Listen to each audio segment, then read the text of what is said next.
नमस्कार, दैनिक शिव टाइम में आप सभी का बहुत बहुत स्वागत है।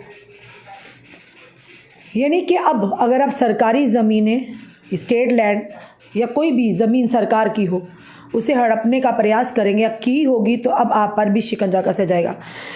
पत्नीटाप लैंड स्कैम जो है सामने निकल कर आया है। बताना चाहेंगे आपको, पत्नीटाप में कथित तौर पर जंगल हड़पने के मामले में सीबीआई ने 6 आरोप पत्र दायर किए, यानी 6 जो कि चार्जशीट दायर की हैं। 2 पूर्व सीईओ, दो खिलाफ वर्जी इंस्पेक्टर्स और 8 होटल मालिकों के नाम चार्जशीट दायर की है। बताना चाहेंगे, अधिकारियों ने सोमवार को कहा कि सीबीआई ने जम्मू कश्मीर के पत्नीटाप डेवलपमेंट अथॉरिटी के पूर्व सीईओ की मिलीभगत से गेस्ट हाउस द्वारा वन और कृषि यानी एग्रीकल्चर और फॉरेस्ट लैंड को कथित तौर पर हड़पने के मामले में 6 आरोपियों के खिलाफ चार्जशीट दायर की है। उन्होंने कहा कि जम्मू की एक विशेष अदालत के समक्ष दायर अपने आरोप पत्र में एजेंसी ने पीडीए यानी कि पत्नीटाप डेवलपमेंट अथॉरिटी के 2 पूर्व सीईओ राजेंद्र कृष्ण वर्मा और कमल किशोर गुप्ता, 2 खिलाफ अर्जी इंस्पेक्टर अवेश जसरोटिया और जहीर अब्बास के अलावा 8 होटल मालिकों को नामित किया है। एजेंसी ने सोमवार को 5 आरोप पत्र दायर किए जबकि एक शनिवार को दायर किया गया। एजेंसी ने होटल माउंट व्यू के मालिक Syed Mushtaq Shah, hotel Dream Land Nazir Shah और Samina Shah, hotel Broadway Zubeda Begum, hotel Shahi Santoor Shakeel Shah, hotel Holiday Inn Kaushal Magotra और वीरेंद्र केसर और होटल हॉलीवुड अमीन शाह को भी आरोपी बनाया है। सीबीआई प्रवक्ता ने कहा, जांच से पता चला कि आरोपी लोक सेवकों के अन्य आरोपियों के साथ साजिश रचकर अवैध निर्माण आदि हटाने के लिए कदम नहीं उठाए। जम्मू कश्मीर उच्च न्यायालय के निर्देश पर 2020 में सीबीआई ने जांच अपने हाथ में ले ली थी और ये सूत्रों के आधार पर जो खबर पहुंची थी, ये जो केस था 2019 में दायर किया गया था और जिसके चलते 2020 ने सीबीआई में जांच अपने हाथ ले ली थी, जहां hotel and restaurant association Patnitop के अध्यक्ष द्वारा एक जनहित याचिका दायर की गई थी, जिसमें पत्नीटाप क्षेत्र के मास्टर प्लान के घोर उल्लंघन का आरोप लगाया था। उन्होंने आरोप लगाया था कि 70% होटल और रेस्तोरेंट का निर्माण बिना अनुमति के किया गया, यानी बिना परमिशन के किया गया है। आगे आरोप यह भी लगाया गया कि कई होटल गेस्ट हाउस बिना अनुमति के बनाए गए थे और पीडीए यानी पत्नीटाप डेवलपमेंट अथॉरिटी के साथ पंजीकृत नहीं थे, यानी कि रजिस्ट्रेशन नहीं थे।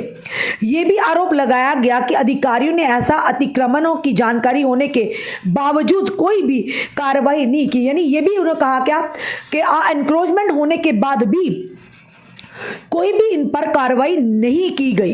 कुछ मामलों में होटलों द्वारा कथित तौर पर कोई समझौता शुल्क जमा नहीं किया गया।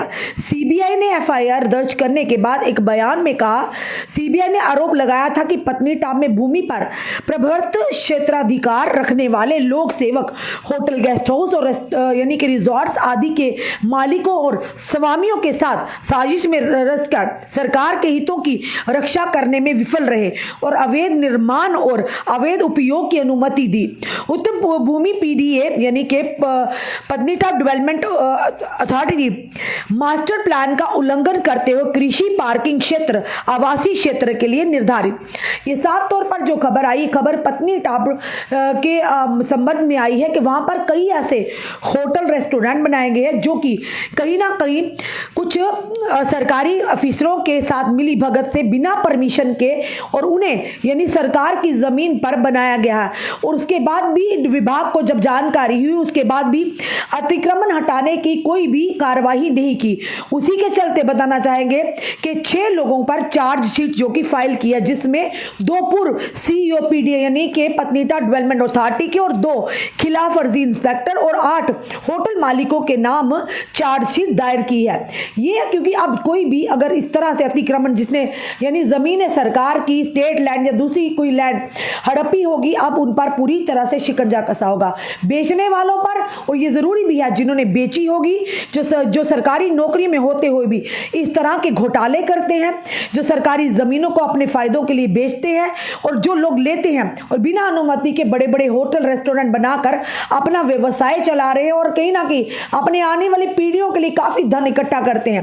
पर अब उन पर भी लगातार गाज गिरेगी, क्योंकि सीबीआई ने जब ये अपने हाथ केस लिया, पूरा खंगाला, और जो तथ्य सामने आए वो आपके समक्ष सामने रखे कि 6 लोगों पर फिलहाल चार्जशीट दायर की है, और जिसमें से 2 पूर्व सीईओ और साथ ही साथ 2 खिलाफ फर्जी इंस्पेक्टर और 8 होटल मालिकों के नाम भी आरोप पत्र दायर की है। आपका क्या कहना है इस वीडियो को देखकर? अपने कमेंट, अपने सुझाव जरूर दीजिए। इस वीडियो को जितना हो सके शेयर कीजिए। जुड़े रहिए हमारे साथ अगले अपडेट के लिए। जय हिंद, जय भारत।